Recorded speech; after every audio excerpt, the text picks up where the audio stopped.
দেখো বৃক্ষের সূক্ষ্ম গঠনের ক্ষেত্রে বৃক্ষের গাঠনিক এবং কার্যকরী একককে আমরা কি বলি, নেফ্রন বলি। আমাদের বডিতে টোটাল নেফ্রন কয়টা আছে, 10 থেকে 12 লক্ষ।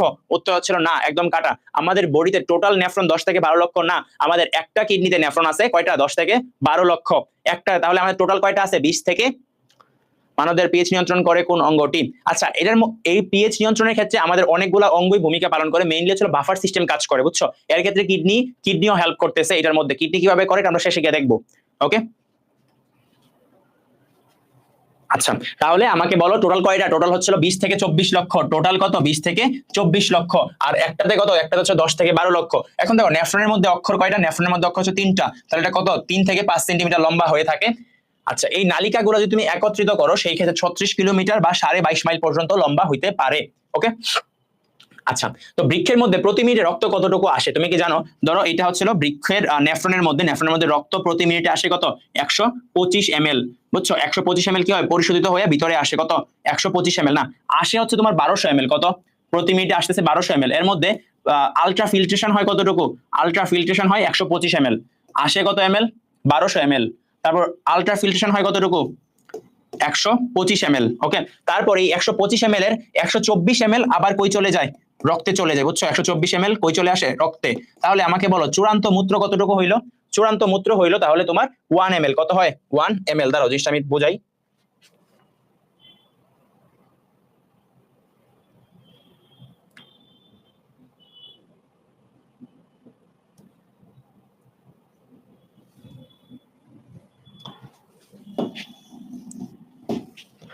তাহলে এখানে প্রতি মিনিটের রক্ত আসে কতটুকু, 1200 ml। এখানে আলট্রা ফিল্ট্রেশন হওয়ার পর থাকে হচ্ছিল কত, 125 ml। এইটাকে আমরা বলি, এটা কিন্তু প্রতি মিনিটে, এইটাকে আমরা বলি কি, প্রাথমিক মূত্র। কি বলি, প্রাথমিক মূত্র। বুঝছো, তাহলে এই প্রাথমিক মূত্র বলা হয়, অথবা এইটাকে তোমার ছিল গ্লোমেরুলার ফিল্ট্রেটও বলা হয়। আর এটার রেট কতটুকু ভাইয়া, বৃক্ষে রক্ত পরিশোধিত হয়, হ্যাঁ এটা আমরা পড়বো, এটাই তো আমরা আজকে পড়ার জিনিস। দেখো তো এইটাকে তোমার ছিল, যেহেতু এটা এই পার্টটা আমরা একটু পরে পড়ি, আমরা আগে পার্ট গুলো পড়ে আসি তারপরে এটা তোমাকে দেখাই। দেখো একটা নেফ্রনের কয়টা পার্ট আছে, নেফ্রনের পার্ট আছে তোমার দুইটা। একটা হচ্ছে রেনাল বা মালপিজিয়ান কর্পাসল, এটাকে আমরা মালপিজিয়ান কি বলি, বডিও বলি। তারপরে আমাদের হচ্ছে রেনাল টিউবিউল আছে। তুমি চিত্রের দিকে খেয়াল করো, এই চিত্রটা, এর মধ্যে এই পার্টটা যেটা আছে, বুঝছো, এই পার্টটার নাম হচ্ছে গ্লোমেরুলাস। আর গ্লোমেরুলাসকে যেটা ধরে রাখছে এটার নাম হচ্ছে কি, বোমান্স ক্যাপসুল।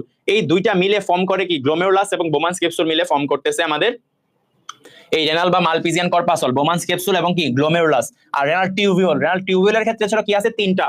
যেটা একদম কাছে এটা ছিল কি, প্রক্সিমাল বা নিকটবর্তী। কার কাছে, এই বোমান্স ক্যাপসুলের কাছে, ওইটা ছিল প্রক্সিমাল বা নিকটবর্তী নালিকা, পেছানো নালিকা। পরে হচ্ছে লুপ তৈরি হয় ইউ আকৃতির, ওইটাকে আমরা কি বলি, হেনলির লুপ। তারপর হচ্ছে কি, ডিস্টাল বা দূরবর্তী নালিকা। হেনলির লুপের ক্ষেত্রে যেই বারোটা নিচে নামছে এটার নাম কি, অবরোহণ। আর যেটা উপরে উঠছে এটার নাম কি, আরোহণ। তাহলে যেটা নিচে নামছে কি, অবরোহণ, যেটা উপরে উঠছে সেটা হচ্ছে কি, আরোহণ বাহু।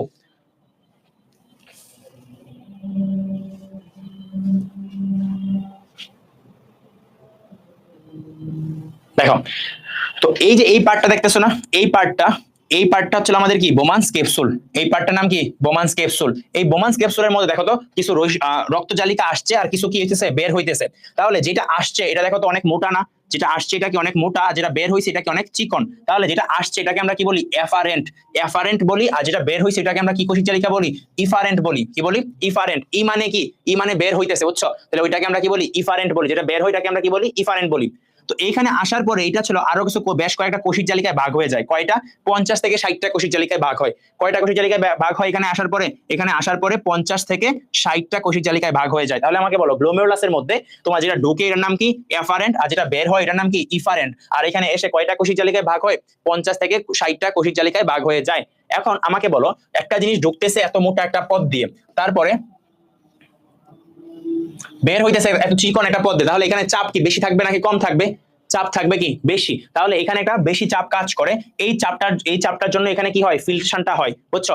এটাকে আমরা কি বলি, হাইড্রোস্ট্যাটিক প্রেসার বলি। কি বলি, হাইড্রোস্ট্যাটিক প্রেসার বা হাইড্রোস্ট্যাটিক চাপ। তো এই জিনিসটা, আচ্ছা আমি তোমাদের একটা জিনিস বোঝাই। ধরো এইটা একটা কি, রক্তবাহিকা বা যাই ধরো, এটার মধ্যে দিয়ে যখন তোমার বের হবে তখন এটার মধ্যে ধরো পানি যাইতেছে, ঠিক আছে? এটা একটা তোমার টিউব, এটাতে পানি যাইতেছে। তো পানিটা কি করতে চায়, এদিকে বের হইতে চায়। এই যে চারিদিকে বের হইতে চায়, এই যে তোমার 500 একটা চাপ প্রয়োগ করে না, এই চাপটাকে আমরা বলি হাইড্রোস্ট্যাটিক প্রেসার। কি বলি, হাইড্রোস্ট্যাটিক প্রেসার বলি। ওকে, এটাকে আমরা বলি হাইড্রোস্ট্যাটিক প্রেসার। তারপরে তোমার এই যে কোষিক জালিকা বা এইটা তোমার ছিল একটা ভিতরের দিকে মানে এটা একটা বল প্রয়োগ করে বা চাপ প্রয়োগ করে, যেটা কি করতে চায়, এটাকে ধরে রাখতে চায়, এইটাকে আমরা বলি কলয়েডাল প্রেসার। কি বলি? Colloidal pressure. যেটা এটাকে কি করতে রাখতে চায়, ভিতরে ধরে রাখতে চায়, এটাকে আমরা কলয়েডাল প্রেসার বলি। এখন আমাকে একটা জিনিস বলো, তোমার কার্যকরী চাপ কোনটাকে বলা হয়? তাহলে কার্যকরী চাপ হচ্ছে কার্যকরী চাপ।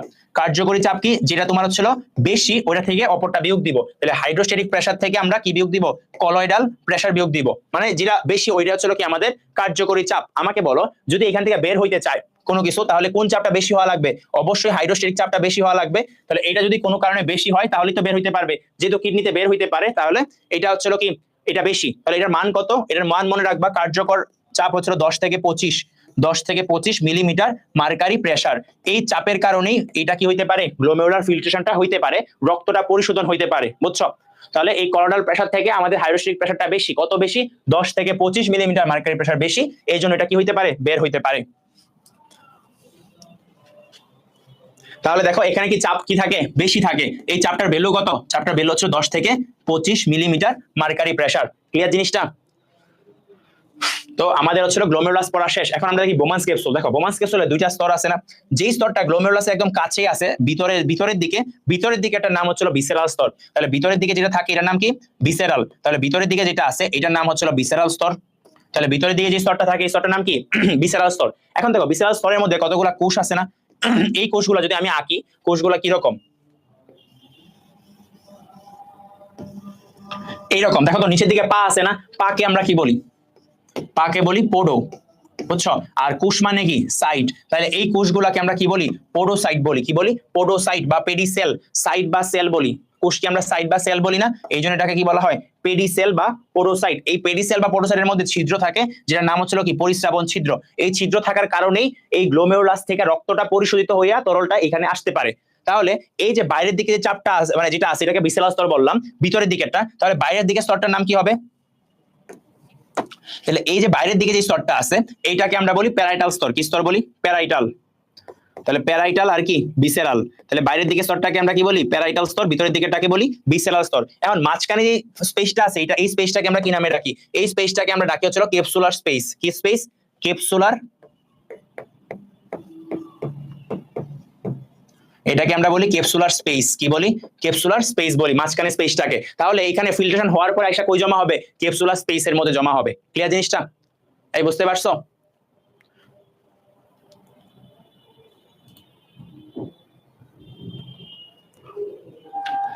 তো এইখানে তোমার ছিল এই যে তোমার বোমান্স ক্যাপসুল, এর মধ্যে কোন ধরনের এপিথেলিয়াম থাকে আমরা, তোমার কাছে মনে রাখার জন্য আমি একটা টেকনিক দেই।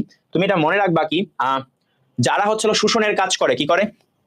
শোষণের কাজ করে, সেই জায়গায় বেশিরভাগ জায়গায় পাবা আইসাকার বা স্কোয়ামাস। কি পাবা? আইসাকার বা স্কোয়ামাস। এখানে কি হয়? শোষিত হয় না? তাহলে এখানে কি আছে? আইসাকার বা স্কোয়ামাস। তারপরে আমাকে বলো, তুমি হচ্ছিল ইয়ার মধ্যে এলবিউলাসের মধ্যে, এর মধ্যেও কি আছে? এখানেও কি শোষণ হয়? গ্যাস বিনিময় হয়, শোষণ হয়। তাহলে ওইখানেও কি আছে? আইসাকার বা স্কোয়ামাস এপিথেলিয়াম আছে। তাহলে যেখানে শোষণের কাজ হয় সেখানে কোন ধরনের এপিথেলিয়াম থাকে? আইসাকার বা স্কোয়ামাস এপিথেলিয়াম। তাহলে আমাকে বলো বোমান্স ক্যাপসুলের এপিথেলিয়ামটা কোন ধরনের? আইসাকার বা স্কোয়ামাস। এবং হচ্ছিল তোমার পরবর্তীতে আরেকটা কি, আর হচ্ছিল অ্যালবিউলাসেরটাও কি? আইসাকার বা স্কোয়ামাস। ওকে, তাহলে পারবা?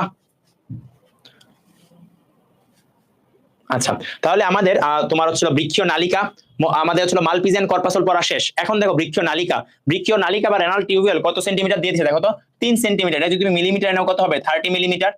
এর মধ্যে তোমার তিনটা ভাগ আছে। এই যে এটা ছিল আমাদের কি? Bowman's capsule. এর পরে যেই পার্টটা আছে এই পার্টটাকে আমরা কি বলতেছি? এই পার্টটাকে আমরা বলতেছি নিকটবর্তী পেঁচানো নালিকা। নিকটবর্তী পেঁচানো নালিকা। তারপর নিকটবর্তী পেঁচানো নালিকা যে ইউ আকৃতি ফার্স্টটা তৈরি করলো এটাকে আমরা কি বলি? হ্যান্ডি লুপ বলি। তারপরে ছিল পরের পার্টটাকে আমরা কি বলি? দূরবর্তী পেঁচানো নালিকা। এই দূরবর্তী পেঁচানো নালিকাগুলো গিয়ে যিনি যুক্ত হয়েছে ওই নালীটাকে আমরা কি বলি? সংগ্রাহক নালী। এটাকে কি বলি? সংগ্রাহক নালী। সংগ্রাহক নালিকার মধ্যে একাধিক নেফ্রন এসে যুক্ত হয়। এই সংগ্রাহক নালিকাগুলো একত্রিত হয়ে তৈরি করে ডাক্ট অফ বেলিনি। কি তৈরি করে? ডাক্ট অফ বেলিনি তৈরি করে। ক্লিয়ার জিনিসটা? তাহলে ডাক্ট অফ বেলিনি তৈরি করে কারা? ওই সংগ্রাহক নালিকাগুলো একত্রিত হয়ে। সংগ্রাহক নালিকার হচ্ছে আরেক নাম কি? CD, collecting duct. কি? কালেক্টিং ডাক্ট বলা হয়। এখন একটা জিনিস খেয়াল করো, তোমার এইটার চারিদিকেই মানে সবগুলা নালিকার চারিদিকেই কি থাকতে পারে? কোষিক জালিকা থাকতে পারে। বাট তোমার বইয়ে স্পেসিফিকলি, আচ্ছা এটার আগে আমরা দেখি আমরা টোটাল দৈর্ঘ্য কত দেখলাম? বৃক্ষ নালিকা টোটাল দৈর্ঘ্য কত? 30 মিলিমিটার। এর মধ্যে তুমি যেটা মুখস্থ রাখবাই এটা হচ্ছে তোমার নিকটবর্তী কত? 14, নিকটবর্তী 14, দূরবর্তী কত? পেছনালিকা 5, তাহলে দূরবর্তী 5, নিকটবর্তী 14, হ্যান্ডি লুপ কত হইলো? হ্যান্ডি লুপ কত? হ্যান্ডি লুপ তাহলে কত হবে? 11 হবে। তাহলে এইটা তোমার বইয়ে দেয় নাই, তুমি কি করবা? বইয়ে লিখে ফেলবা যে 11 মিলিমিটার হয়ে থাকে হ্যান্ডি লুপটা। আচ্ছা, এখন তোমার এইটা চারিদিকে কৌশিক জালিকা থাকতে পারে, বাট স্পেসিফিকলি তোমার বইয়ে বলে দিছে নিকটবর্তী পেছনালিকার চারিদিকে থাকে কৌশিক জালিকা এবং দূরবর্তী পেছনালিকার চারিদিকে থাকে কি? কৌশিক জালিকা। তার মানে পুনঃ শোষণে মেইনলি এই দুইটাই অংশগ্রহণ করে থাকে। তোমার বইয়ে এই লাইনটা লিখে দিছে। আর মাইক্রোবিলাই লিখছে কার এখানে থাকে? মাইক্রোবিলাই থাকে শুধু নিকটবর্তী পেছনালিকার এখানে। মাইক্রোবিলাই হচ্ছে নিকটবর্তী পেছনালিকার এখানে আছে। মাইক্রোবিলাই আসি মানে সে কি করতে পারবে? শোষণ করতে পারে। তাহলে মাইক্রোবিলাইয়ের কাজই কি? শোষণ করা না? আচ্ছা, তাহলে আমরা এতটুকু দেখলাম। এখন হচ্ছে আমরা বইয়ের মধ্যে যাই, তাহলে জিনিসটা একটু ক্লিয়ার হবে। এগুলো আমাদের পড়া শেষ, এগুলো আমরা পড়ছি। আচ্ছা, এই যে তোমার তরলটা এখান থেকে আসছিল না ভিতরে, এখানে তরলটা আসার পরে তরলটাকে আমরা প্রাথমিক মূত্র বলছিলাম। এটা আরেক নাম হচ্ছে গ্লোমেরুলার ফিল্ট্রেট। নাম কি? গ্লোমেরুলার ফিল্ট্রেট বলা হয়। এটা জমা হয় কই? ওই তোমার ক্যাপসুলার স্পেসে, বোমান্স ক্যাপসুলের। তারপরে এখানে দেখো, এখানে নিকটবর্তীর মধ্যে কি দিছে? ওরা মাইক্রোবিলাই দিছে। দেখছো এক প্রান্তে কি থাকে? মাইক্রোবিলাই থাকে। তারপর হচ্ছে দূরবর্তী, এগুলো আমরা পড়ছি। এখানে ওরা বসে দেখো, নিকটবর্তী এবং দূরবর্তী দুইটার মধ্যে কি থাকে? সূক্ষ্ম কৌশিক জালিকা। পেরি টিউবুলার মানে কি? পেরি মানে কি? মনে রাখবা, পেরি মানে চারিদিকে। পেরি মানে কি? চারিদিকে। তাহলে টিউবিল গুলো চারিদিকে যেটা থাকে ওইটার নাম কি হবে? Peri tubular capillary. ক্যাপিলারি মানে কি? কৌশিক জালিকা। তাহলে এই পেরি টিউবুলার ক্যাপিলারি কই থাকে? ওই তোমার নিকটবর্তী এবং দূরবর্তীতে থাকে। এই জন্য এরা কি করতে পারে? বিভিন্ন বস্তু পুনঃশোষণ করতে পারে। কি করতে পারে? পুনঃশোষণ করতে পারে। আর নিকটবর্তী পেছনালিকা কি করে? দেখো, মনে রাখবা, নতে নিকট, নিকট, নিতে নির্বাচনমূলক। তাহলে নির্বাচনমূলক পুনঃশোষণটা মেইনলি কই হয়? নিকটবর্তীতে হয়। কই? নিকটবর্তীতে হয়ে থাকে। তাহলে মনে রাখবা, নিকটবর্তী, নিতে হচ্ছিল কি? নিকটবর্তী, নিতে হচ্ছিল কি? নির্বাচনমূলক পুনঃশোষণ। নিতে নিকটবর্তী, নিতে কি? নির্বাচনমূলক পুনঃশোষণ। এবং হেনলির লুপ এবং দূরবর্তী যে পেছনালিকা আছে, এখান থেকে সামান্য পানি এবং অন্যান্য বস্তু পুনঃশোষিত হয়। এতটুকু তোমাদের জানলেই চলবে। এখন উপরের দিকে তাকাও। এর মধ্যে কি আছে? কর্টেক্স এবং হচ্ছিল মেডুলা। তুমি একটা জিনিস চিন্তা করো, হেনলি লুপটা কি নিচের দিকে আসছে, তার মানে মেডুলার মধ্যে একমাত্র কে থাকে? হেনলি লুপই থাকে। মেডুলাতে মনে রাখবা, একটা নেফ্রনের 15 ভাগ থাকতে পারে, আর এই কর্টেক্সের মধ্যে কত ভাগ থাকে? 85 ভাগ থাকে। তাহলে এই মেডুলার হচ্ছিল কত? Henley loop. হেনলি লুপটা থাকে এবং সংগ্রাহক নালিকার একটু পার্ট থাকে। বাট তোমাকে যদি আমি জিজ্ঞাসা করি, তাহলে গ্লোমেরুলাস কই থাকে? কর্টেক্সে। বোমান্স ক্যাপসুল কই থাকে? কর্টেক্সে। নিকটবর্তী পেছনালিকা কই থাকে? কর্টেক্সে। দূরবর্তী পেছনালিকা কই থাকে? কর্টেক্সে। ক্লিয়ার?